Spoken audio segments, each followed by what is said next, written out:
છોટાઉદેપુર ખાતે મુસ્લિમ બિરાદરો દ્વારા હર્ષોલ્લાસ સાથે ઈદ ઉલ ફિત્રની શ્રદ્ધાભેર ઉજવણી કરી।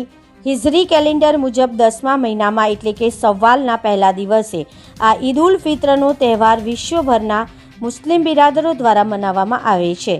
ઇસ્લામી કેલેન્ડરમાં આ મહિનામાં ચંદ્રના દેખાવની સાથે જ શરૂ થાય છે ઈદની ખુશી। ઈદ ઉલ ફિત્ર મુસ્લિમોનો પવિત્ર તહેવાર છે જે રમઝાન મહિનામાં રોજા ઉપવાસની ખુશી અને સમાપ્તિ અને સવાલ મહિનાની શરૂઆત તરીકે ઉજવાય છે। આ દિવસે આખા મહિનાની આરાધના રોજા બાદ વિશેષ નમાઝ અદા કરી અલ્લાહનો આભાર માનવામાં આવે છે। નવા કપડાં પહેરી નમાઝ અદા કરી એકબીજાને મળી ભાઈચારા અને ખુશીનો સંદેશ સાથે ઈદની શુભેચ્છા પાઠવવામાં આવે છે। વહેલી સવારથી છોટાઉદેપુર નગરમાં ઈદની ખુશીનો માહોલ જોવા મળ્યો હતો। વહેલી સવારથી મુસ્લિમ બિરાદરો ઈદની ખાસ નમાઝ અદા કરવામાં આવી ઈદગાહ ખાતે તેમજ વિવિધ મોહલ્લાની મસ્જિદોમાં જતા જોવા મળ્યા હતા। છોટાઉદેપુર નગરના મુસ્લિમ બિરાદરોને ઈદગાહ ખાતે ઈદની વિશેષ નમાઝ જામા મસ્જિદના પેશ ઇમામ સાહેબે અદા કરાવી। નમાઝ બાદ ઇમામ સાહેબે દેશમાં શાંતિ ભાઈચારો જળવાઈ રહે, દેશ ઉત્તરોત્તર પ્રગતિ કરે તેવી ખાસ દુઆ ગુજારવામાં આવી હતી। ઈદની શુભેચ્છા પાઠવવા માટે હિન્દુ સમાજના અગ્રણી ઈદગાહ ખાતે ઉપસ્થિત રહી મુસ્લિમ બિરાદરોને પવિત્ર રમજાન ઈદની શુભેચ્છાઓ પાઠવવામાં આવી હતી। अस्सलाम वालेकुम रहमतुल्लाहि वबरकातुहू। तमाम भारत के बिरादरों को हमारी तरफ से ईद उल फित्र मुबारक।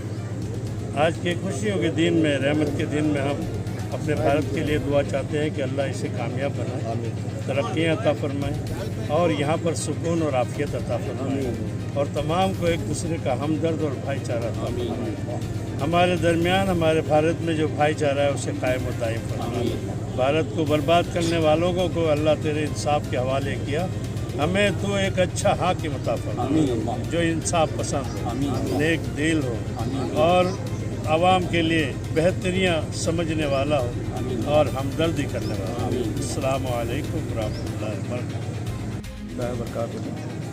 मैं मुल्क भर हमारे हिंदुस्तान, इंडिया, पूरे मुल्क के तमाम बाशिंदगान को ईद की मुबारकबादी पेश करता हूँ और अल्लाह से दुआ करता हूँ कि पूरे हिंदुस्तान के तमाम हमारे भाई, तमाम बहन, तमाम लोगों की अल्लाह हिफाजत फरमाए।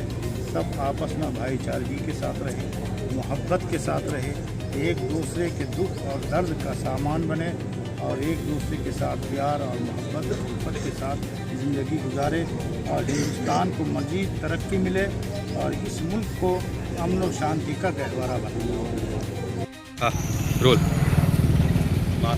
મુસ્લિમોનો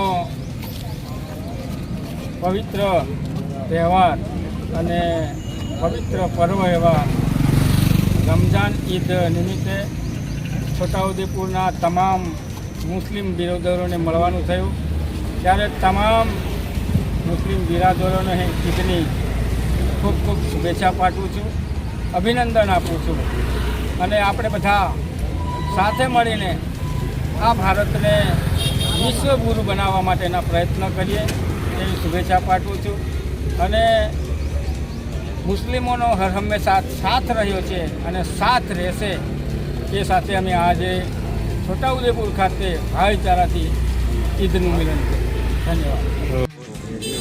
ધન્યવાદ। આજ રોજ મુસ્લિમ સમાજનો સૌથી મોટો તહેવાર ઈદ ઉલ ફિત્ર આજે ઈદ છે।